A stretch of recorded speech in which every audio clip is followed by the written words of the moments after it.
আব্দুল্লাহ বা আব্দুর রহমান আব্দুর রহিমকে জনগণের সামনে প্রধান বক্তা হিসাবে পেশ করতে হবে, তাই আমি সহযোগিতায় থাকব, এমন ছোট ধারণা আমার কোনোদিন ছিল না, আজও নেই। আমার জীবনে আমি আব্দুল্লাহ আব্দুর রহমান আব্দুর রহিম আমাকে দিয়ে পরিচিত হবে, আল্লাহর ভালোবাসা নিবে, মানুষের ভালোবাসা নিবে, এইটা আমি কোনোদিন ভাবিনি। বরং আমি এইটা ভেবেছি যে জনগণ যদি আমাকে চিনতে না পারে তখন আমি বলবো আমি আব্দুল্লাহর পিতা, আমি আব্দুর রহমান আব্দুর রহিমের পিতা। আমরা কোনোদিন পিছন দিকে আসিনি, ছোট চিন্তা করিনি। আমাকে দিয়ে ছেলেদের পরিচিত হওয়া চাইনি। যখনই আল্লাহকে বলেছি তখন বলেছি, যখনই আল্লাহকে বলছি তখনই বলছি আল্লাহ তুমি তাদেরকে দিনের বড় খাদেম হিসাবে কবুল করো, তাদের ইলমে বিদ্যায় বরকত দান করো, তাদের রুজিতে বরকত দান করো, তাদের তাকওয়া ভিক্ষা দাও। এই কথা আমি বলার চেষ্টা করেছি।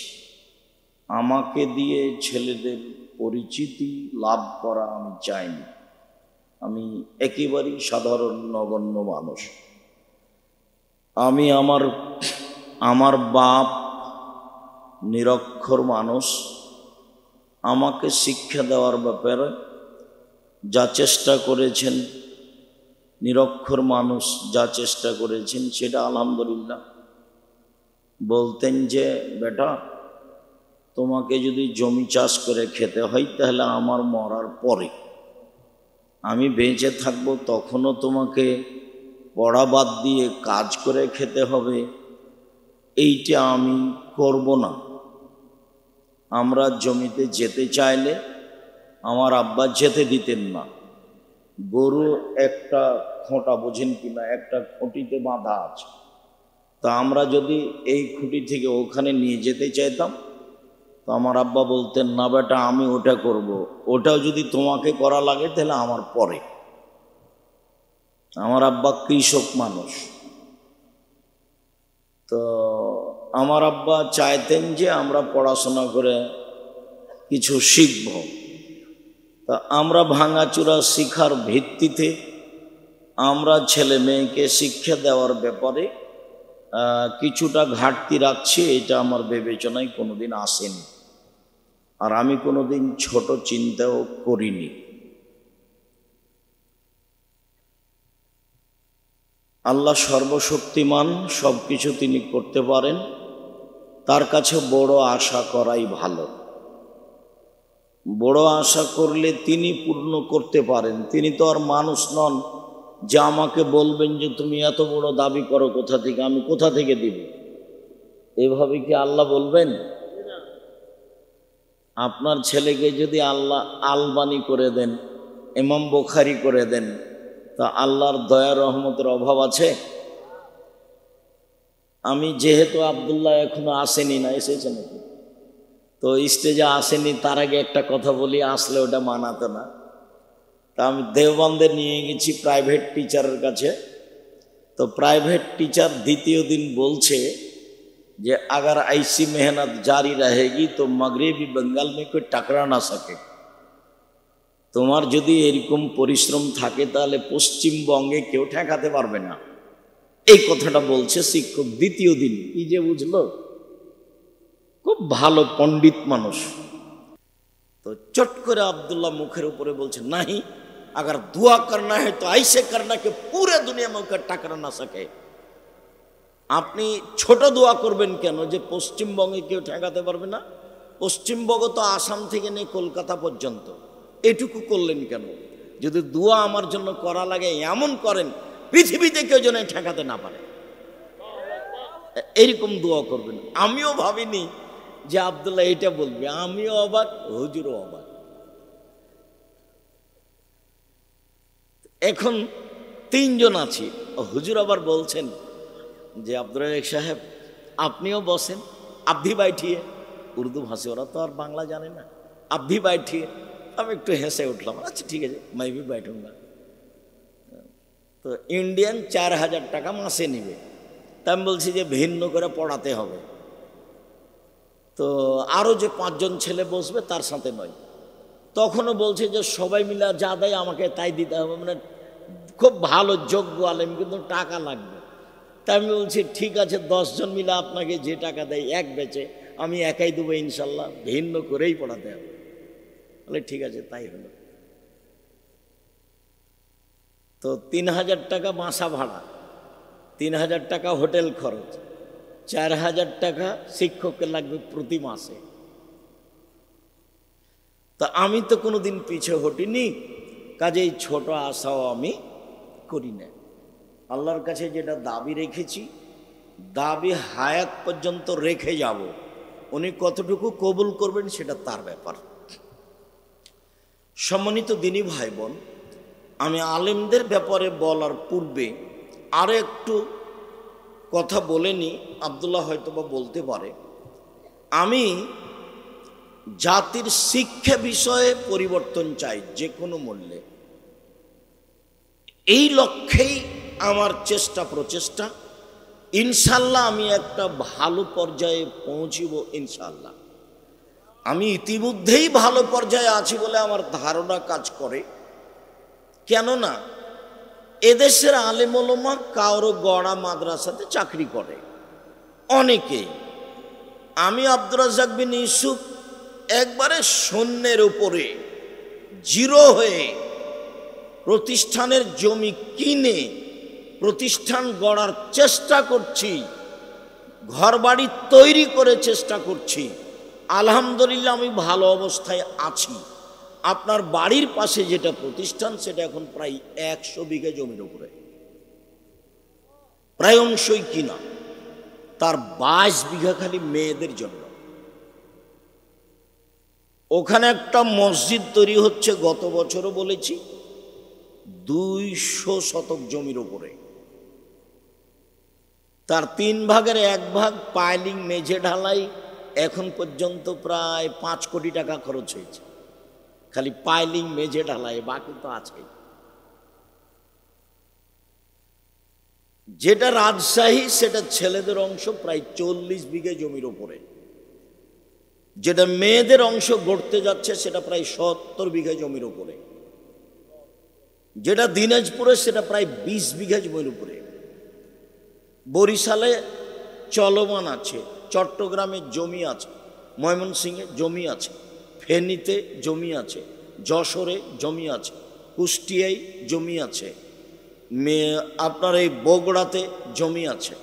এইসব জায়গাতে অচিরেই জামিয়া সালাফে গড়বে ইনশাআল্লাহ। গাইবান্ধায় জমি আছে, গাইবান্ধাও চলমান, গাইবান্ধা চলমান, আপনার বাড়ির পাশে চলমান, রাজশাহী চলমান, বরিশাল চলমান, দিনাজপুর চলমান। উপস্থিত এই দুটা প্রতিষ্ঠানে প্রায় 5000 ছেলে মেয়ে পড়াশোনা করে, 5000। 300 জন শিক্ষক শিক্ষিকা আছেন, এখন আরো বেশি হবে। এদের প্রতি মাসে বেতন লাগে 32 লক্ষ। স্বাভাবিকভাবে প্রতিদিন স্বাভাবিকভাবে টিন মিস্ত্রি, রড মিস্ত্রি, কত কি যে মিস্ত্রি আছে, 40,000 থেকে প্রায় লাখের মতো মাঝে মধ্যে বিল আসে। এর নাম জামিয়া সালাফিয়া। আয়াতনে, শিক্ষক সংখ্যায়, ছাত্রছাত্রী সংখ্যায়, শিক্ষক মানে, শিক্ষক গুণে বাংলাদেশে আপনাদের সর্ববৃহৎ প্রতিষ্ঠান। তাতে আপনার বাড়ির পাশেটা সবচেয়ে বড়, এইটা প্রায় 100 বিঘা জমির উপরে। যেটা আপনি কালকে দেখতে যাবেন সেটা হলো 13-14 ফেব্রুয়ারি সম্মেলন। 13-14 ফেব্রুয়ারিতে সম্মেলন আছে। দেশের বক্তার বড় বড় যারা, বড় বড় বিদ্বান যারা, তারা থাকবেন ইনশাআল্লাহ। পাকিস্তানের বিদ্বান থাকবেন ইনশাআল্লাহ, ইন্ডিয়ার থাকবেন ইনশাআল্লাহ, সৌদি আরবের থাকবেন ইনশাআল্লাহ। এটা আপনাদের প্রতিষ্ঠান, আপনার বাড়ির পাশে।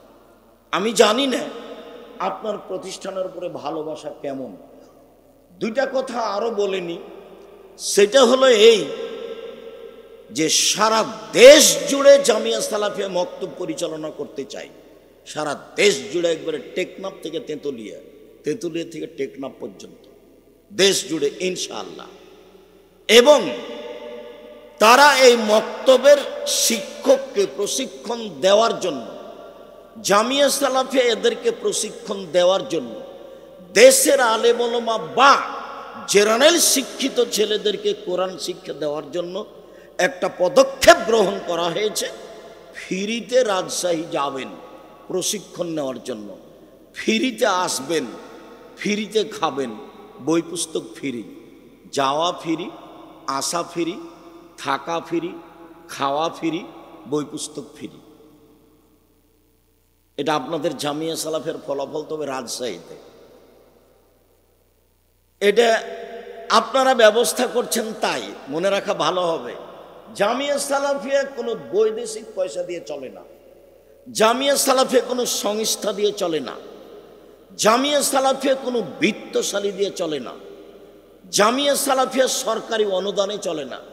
জামিয়া সালাফিয়া আমার আর আপনার 5,000, 10,000, 50,000, 2,000, 5 টাকা, 10 টাকা এই টাকা দিয়ে চলে। আপনারা কই, আমরা তো নরসিংদীর মানুষ, কবে যে দিয়েছি, আর কেউ দিয়েছে? আমি নরসিংদীর হয়ে যদি না দিই তো নারায়ণগঞ্জের দিয়েছে, নইলে গাজীপুরের দিয়েছে, চলছে তো, আর বিশাল আকৃতিতে চলছে। অবাক হবেন, আলহামদুলিল্লাহ। অবাকের যেটা ফলাফল সেটা আলহামদুলিল্লাহ। সারা দেশ জুড়ে বক্তব্য পরিচালনা করতে চাই জামিয়া সালাফিয়া আর দাওয়ায়ে আল্লাহর মাধ্যমে। সারা দেশ জুড়ে জামিয়া সালাফিয়া করতে চাই ইনশাআল্লাহ। এই ব্যাপারে প্রাণপণে চেষ্টা চলছে। অনলাইনে আল ইতেসাম টিভি আছে, যেখানে বক্তব্য রেকর্ডিং করে আপনাদের সামনে দেওয়া হয়।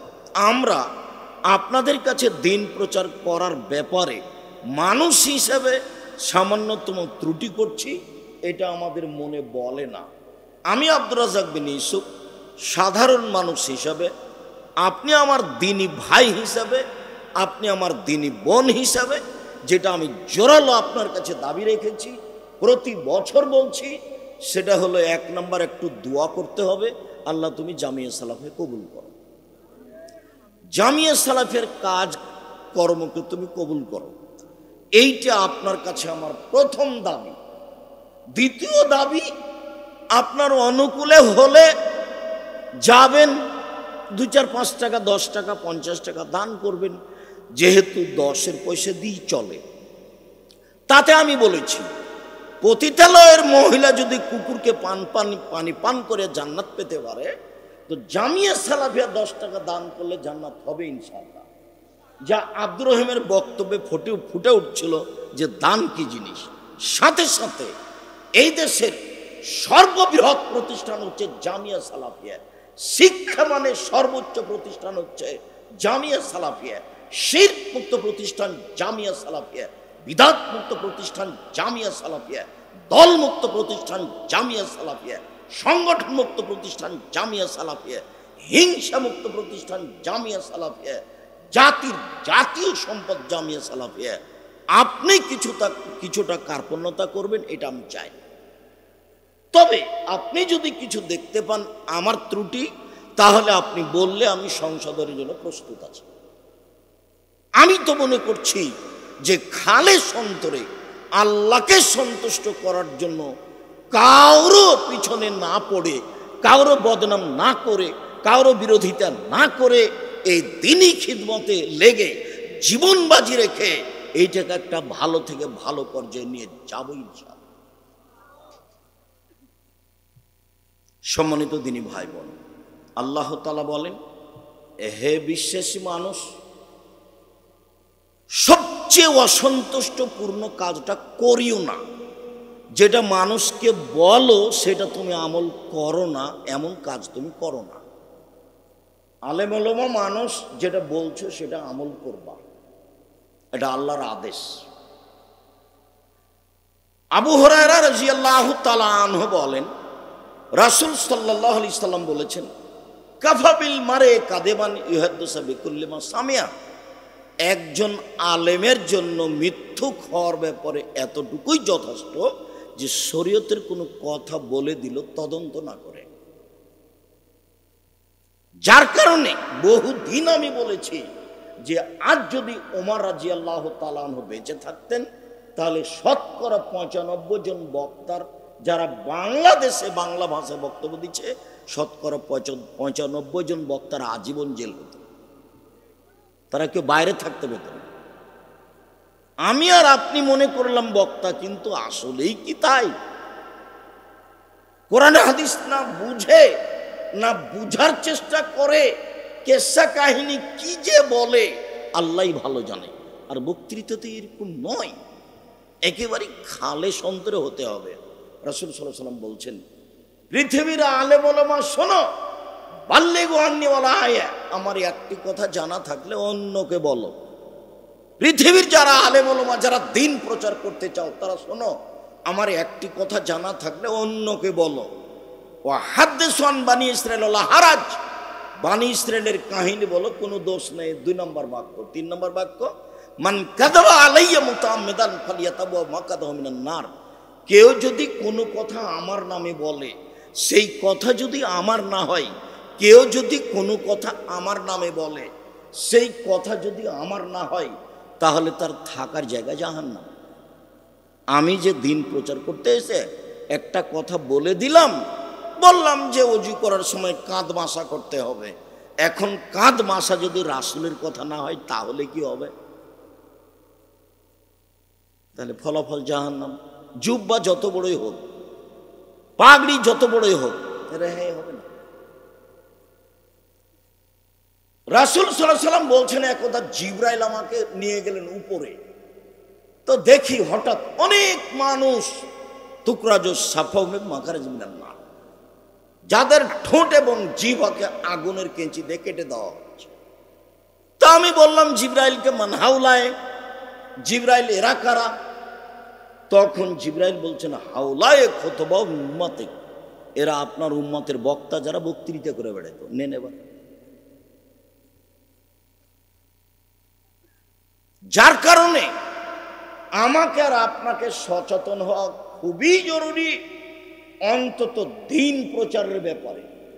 মানুষ বেশি হবে কি হবে না এ বিবেচনা করতে হবে না। মানুষ 10 জন হোক, যারা কোরআন হাদিস জানে বুঝে, তাদেরকেই দাওয়াত দিতে হবে।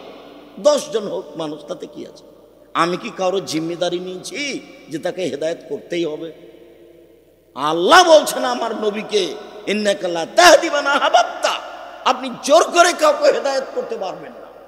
গিয়ে চাচাকে বলছেন, চাচা আপনি খালি লা ইলাহা ইল্লাল্লাহ বলেন, বাকিটুকু বিচারের মাঠে কি করা লাগে সেটা আমি দেখব। মুহাম্মদ সাল্লাল্লাহু আলাইহি ওয়াসাল্লাম বলছেন। এখন আবু জাহাল, আবু লাহাব যারা পাশে আছে, তারা বলছেন, আবু তালেব মরার সময়তে ধর্ম ত্যাগ করে মরবেন, মানুষে আপনার বদনাম করবে। এখন ভাতিজাতে বলছে, চাচা শুধু খালি লা ইলাহা ইল্লাল্লাহ বলেন, এটা মুখ দিয়ে বের করেন, বাকিটুকু বিচারের মাঠে কি করা লাগে সেটা আমি দেখব। কেননা আপনি যদি এই পথ দিয়ে না আসেন তাহলে আমার কিছু করার নেই। শুধু খালি এই পথ দিয়ে আসেন, তাহলে বাকিটুকু দেখব। মুখে খালি লা ইলাহা ইল্লাল্লাহ বলেন। এখন যারা পাশে আছে তারা বলছে, মরার কালে ধর্ম ত্যাগ করে মরবেন, মানুষে বদনাম করবে।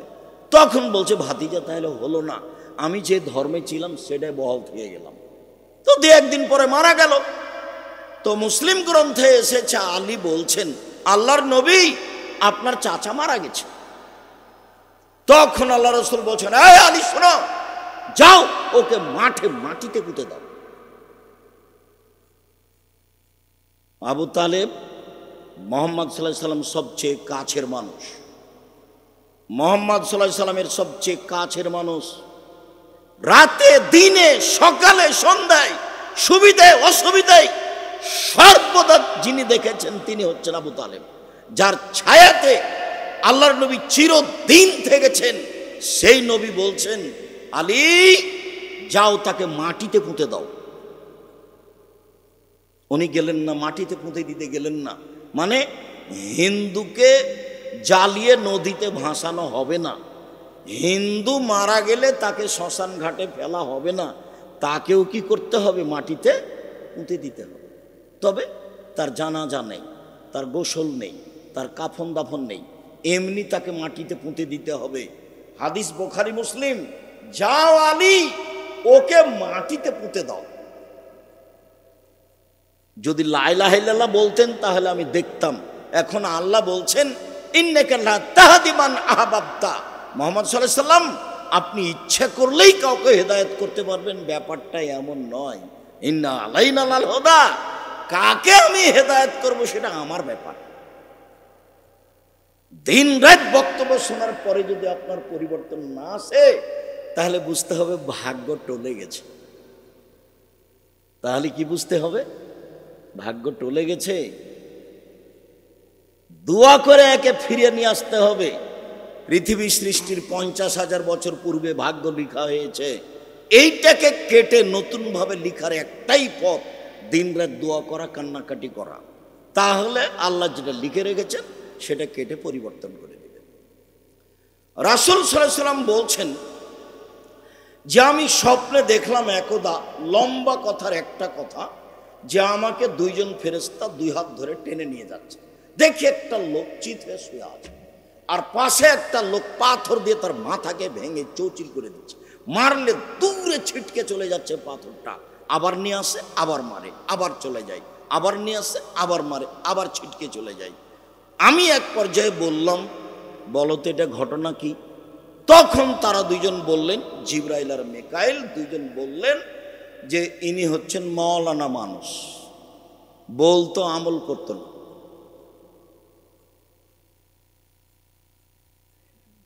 আবু হুরায়রা রাদিয়াল্লাহু তাআলা আনহু বলেন, আল্লাহ নবী বলেছেন জাহান্নামে যখন মাওলানা সাহেবকে দেওয়া হবে তখন মাওলানা সাহেবের নাড়ি ভুঁড়ি বের হয়ে ঝুলতে থাকবে আর ও ঘুরবে। তো জাহান্নামীরা জমা হয়ে বলবে, মালাক আনতা তা'মুরুনা বিল মারুফ ওয়া তানহা আনিল মুনকার, কি ব্যাপার, আপনি তো ভালো কথা বলতেন, মন্দ থেকে নিষেধ করতেন, আপনি কেন এখানে? তখনও বলবে, কি করি, আমি ভালো বলেছি, ভালো করিনি। যে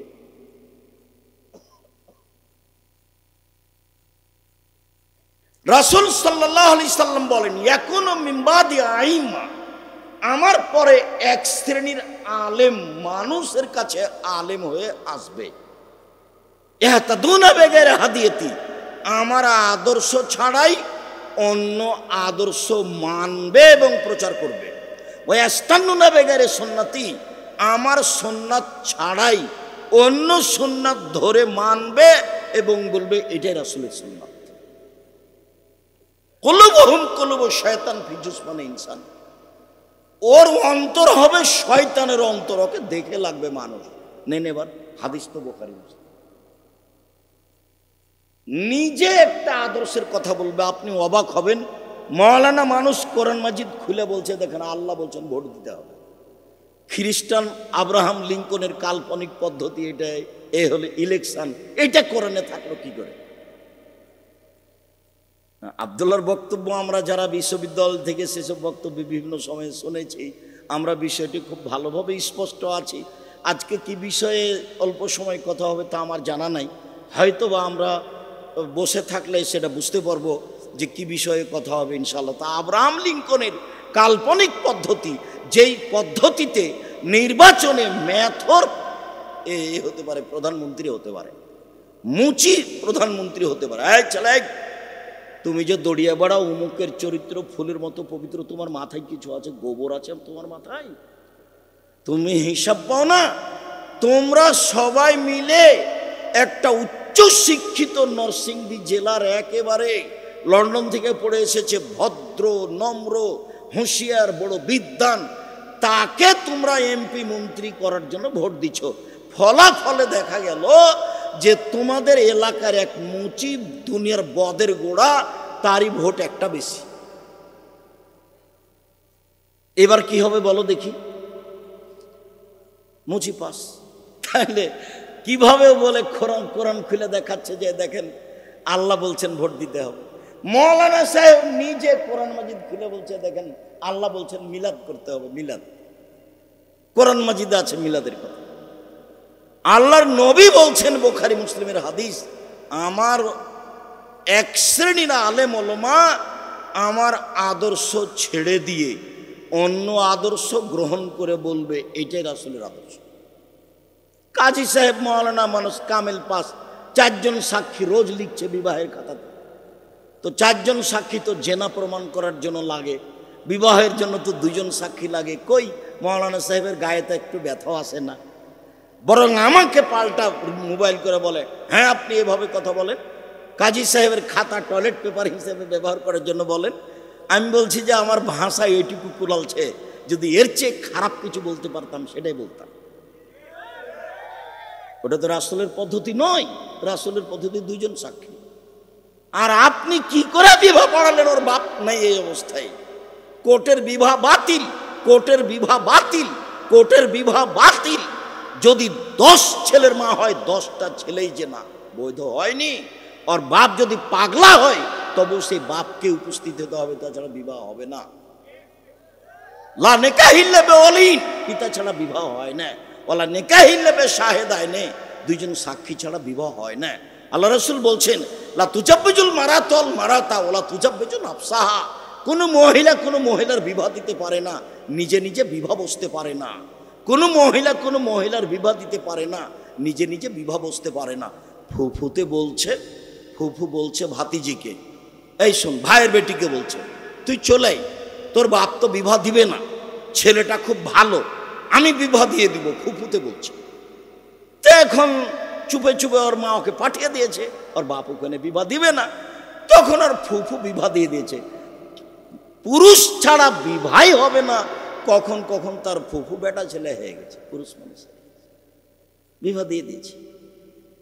খালাতে বলছে চলে, বোনের মেয়েকে বলছে বিবাহ আমি দিয়ে দেব, খালা বিবাহ দিয়ে দিয়েছে, কখন কখন খালা পুরুষ মানুষ হয়ে গেছে। অবাক হবেন, নরসিংদীতে উকিল বাপ লাগে বিবাহতে, তো সেদিন থেকে বাপ হয় না। কিন্তু চট্টগ্রামে ওই যে যেদিন উকিল বাপ হয়ে বিবাহ দিয়েছে, সেদিন উকিল বাপ বাপ হয়ে গেছে। ওটাই এখন পিতা, ও যাবে মেয়ের বাড়িতে, ও মেয়েকে নিয়ে যাবে, আর নিজ বাপের সাথে আর কোনো কথা নেই। নরসিংদীতে কত দূর আছে তা আমি জানি না, তবে উকিল বাপ আরাম। জ্যাঠও উকিল হতে পাবে না, দাদা উকিল হতে পাবে না, যদি হয় তাহলে বাপকে আগে মারতে হবে, তারপরে বাপই উকিল, বাপই বিবাহ। অবাক হতে হয়, আমার সুন্নাত ছেড়ে দিয়ে অন্য সুন্নাত ধরে নে বলবে এটা রাসূলের সুন্নাত। একবারে জাজল্য নরসিংদীতে মাওলানা মানুষ বলছে নামাজের পরে হাত তুলে দোয়া করতে হবে। মাওলানা মানুষ বলছে নামাজের পরে সবাই মিলে হাত তুলে দোয়া করতে হবে। অবাক কথা, বাহাস করতে যাচ্ছে। আল্লাহ নবী বলছেন আমার সুন্নাত ছেড়ে দিয়ে অন্য সুন্নাত ধরে নিয়ে বলবে এটাই রাসূলের সুন্নাত। আল্লাহ নবী বলছেন এইরকম মাওলানা সাহেবকে দেখতে লাগে মানুষ, ওর অন্তর হলো শয়তানের অন্তর। হাদিস বুখারী মুসলিম। এমন মানুষকে দেখে লাগে মানুষ, ওর অন্তর হচ্ছে শয়তানের অন্তর। এটা আল্লাহর নবী বলছেন, হাদিস বুখারী মুসলিম। কি বিবেচনা আপনার কাছে আছে? কি দিয়ে বিবেচনা করবেন? আমি তো উপদেশ বইয়ে বহুদিন আগে এটা লিখে আপনাকে জানিয়েছি, আমি তো বক্তা শ্রোতার পরিচয় বইয়ে বহুদিন আগে লিখে জানিয়েছি।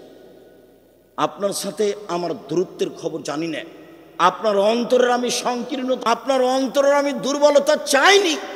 আমি বলছি কথা যদি সত্য হয় তাহলে মেনে নেন, আপনার জন্য ভালো হবে। একদিন দলীয় দাপটে বাঁচবেন না, একদিন দল করে আর একজনকে খারাপ বেসে বাঁচার চেষ্টা করিয়েন না। একদিন মানুষের বদনাম করে, মানুষের গীবাত করে, মানুষকে অপমান করে, মানুষকে খাটো করে বেঁচে থাকার চেষ্টা করিয়েন না। ওটা মাথাতে আনবেন না। মামলা কারো বিরুদ্ধে করে, কারো প্রতিবাদ করে, কাউকে অপমান করে, কাউকে খাটো করে বেঁচে থাকার চেষ্টা করবেন না। আপনি অবাক হবেন, যারা নেট দেখে তারা বলে একজন আর একজনকে একবারে ধুয়ে ছেড়ে দিচ্ছে। কেমন আলেম মানুষ, কিভাবে মুখে আসতে পারে এটা? আমি আসলে সেই কথাটা খুব নিরুপায় হয়ে বলেছিলাম। কি বলেছিলাম? যখন তখন বলে আসেন বাহাসে বসেন না, আসেন বাহাসে বসেন না, অত বলেন বাহাসে বসেন না কেন? তখন আমি নিরুপায় হয়েই বলেছিলাম, আপনাকে তো আমি মানুষই মনে করি না, তো বসবো কি? এই একটা আমার বাক্য আছে, আমি তো আপনাকে মানুষই মনে করিনি, তো আমি বসবো কি? আপনি যে মুখখানে দিন রাত আর একজন আলেমের গালি দিচ্ছেন, আমি আপনাকে কেমনে আলেম মানুষ মনে করি? আমি কেমনে বসতে পারি? আপনি আমাকে ধুয়ে ছেড়ে দিলে তো আপনার নামটা আমি নিব না। দেখেন আপনি কিভাবে আলেম ওলামা একজন আর একজনকে ধুয়ে ছেড়ে দিচ্ছে, কি চরিত্র! আল্লাহ রাসূলও বলছেন, ওকে দেখে লাগে মানুষ, ওর অন্তর হলো শয়তানের অন্তর, হাদিস বুখারী মুসলিম। ওকে দেখে লাগে মানুষ, ওর অন্তর হচ্ছে শয়তানের অন্তর। রাসূল সাল্লাল্লাহু আলাইহি ওয়াসাল্লাম বলেন, পৃথিবীর মানুষ, আমি জাতির সামনে আশঙ্কা প্রকাশ করে গেলাম, পৃথিবীর মানুষ শুনে রেখো, তিনটি বিপদের কথা বলে যাচ্ছি। এক, আইম্মাতু মুজিল্লিন, হুজুর হবে ভ্রান্ত, হুজুর ধর্ম বেচে খাবে, হুজুর হবেন ভ্রান্ত, হুজুর ধর্ম বেচে খাবে। দুই, সাত্তাবদ কাবাইল মিন উম্মতিল আওসান, আমার উম্মত মূর্তি পূজা করবে। ঢাকার একজন লোক আমাদেরকে ভালোবাসে, ব্যবসায়ী ভালো। তা আমি একদিন তার কাছে গেছি, তো বলছে আমার আম্মাকে খুব ভালোবাসি, এই দেখেন আমি আমার আম্মাকে ভালোবাসি, তাই সুন্দর করে ছবি সাজগোজ করে রেখেছি। তখন আমি বলছি, আপনি কুসন্তান। তো মনটা খারাপ হয়ে গেছে, আমি কুসন্তান মানে বলেন কি আপনি? তাহলে আপনার মায়ের ছবি কবর দিয়ে এসে ছিঁড়ে ফেলতে হতো, টুকরা টুকরা করে ছিঁড়ে ফেলে হাত তুলে আল্লাহকে বলতে হতো, আল্লাহ আমার মাকে ক্ষমা করে দাও, তাহলে আপনি হতেন সুসন্তান। জনৈক কাজে এক এমপির কাছে গেছি, তো আমি সালাম দিয়েছি, ভাইজান এই মূর্তিটা সরাতে হবে। তখন আমাকে বলছে, আমি খাঁটি আহলে হাদিস। আমি মূর্তি পাশে থেকে মানুষ খাঁটি আহলে হাদিস কিভাবে, কেমনে হয়? তা আমি বলছি, ভাইজান আসলে আমি অত বলতে চাচ্ছি না, যদি আপনি সরান তাহলে বসবো, যদি না সরান তো আমি গেলাম। আচ্ছা ঠিক আছে ঠিক আছে ঠিক আছে, সরাচ্ছি। সম্মানিত দিনী ভাই বোন, আমি আসলে মূলত আপনার সামনে আফসোস প্রকাশ করলাম, যা আলেম ওলামাদের ঘটছে ঘটবে, আপনারা কোরআন হাদিস শোনেন আলেম ওলামাদের মুখে, নিজেরা যেন তৃপ্তি পান যে আলেম মানুষ যেটুকু বললেন বললেন, এইটা যেন আপনাদের হয়। আপনারা যেন খুব ভালো লাগছে তাই ঘন্টার ঘন্টা বসে আছি, দুই চোখের পানি ঝরছে, এমনটা যেন না হয়। যারা কোরআন এবং সহিহ হাদিস বলবে, সে যেই হোক না কেন, ছোট থেকে ছোট, বড় থেকে বড়, তাকেই সম্মান করে তাকে মূল্যায়ন করার চেষ্টা করবেন। যে কোরআন হাদিস বুঝে, আল্লাহ তাআলা বলছেন তোমরা জানা মানুষের নিকটে জানো, প্রমাণ সহকারে, এটা আল্লাহর আদেশ।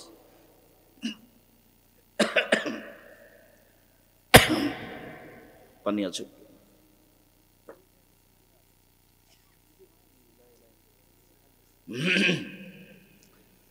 আল্লাহ বলছেন তোমরা জানা মানুষের নিকটে জানো, প্রমাণ সহকারে। জানা মানুষের কাছে জানতে হবে প্রমাণ সহকারে।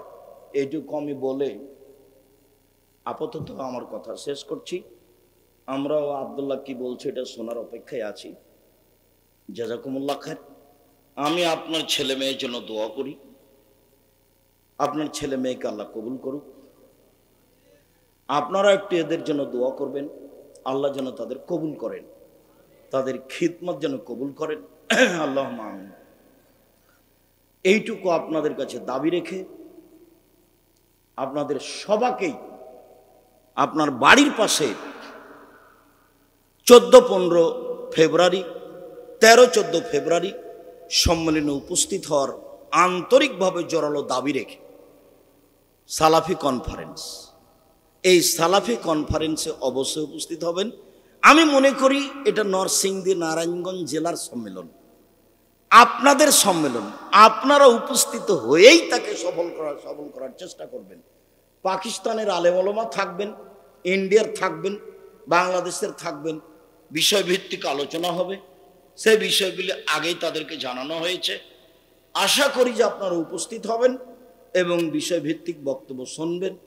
যাওয়ার পূর্বে আমাদের বই পুস্তকগুলি যদি থাকে তাহলে গ্রহণ করবেন।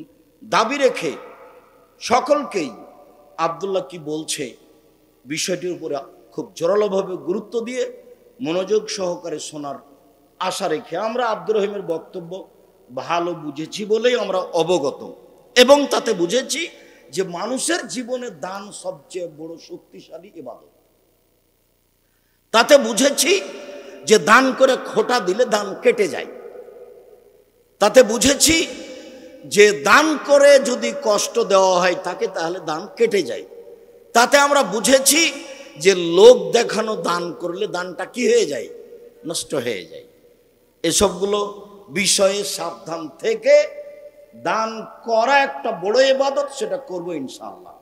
সকলের কল্যাণ কামনা করে আমরা আপাতত কথা আমার পক্ষ থেকে এখানেই শেষ করলাম। সুবহানাকাল্লাহুম্মা ওয়া বিহামদিকা আশহাদু আল্লা ইলাহা ইল্লা আনতা আস্তাগফিরুকা ওয়া আতুবু ইলাইক। আসসালামু আলাইকুম ওয়া রাহমাতুল্লাহ। মাশাআল্লাহ, উস্তাদজি আমাদের মাঝে জ্ঞানগর্ভ এবং মূল্যবান আলোচনা পেশ করার জন্য আমরা উস্তাদজিকে জানাই অনেক অনেক ধন্যবাদ। জাযাকুমুল্লাহু ওয়া আহসানাল জাযা।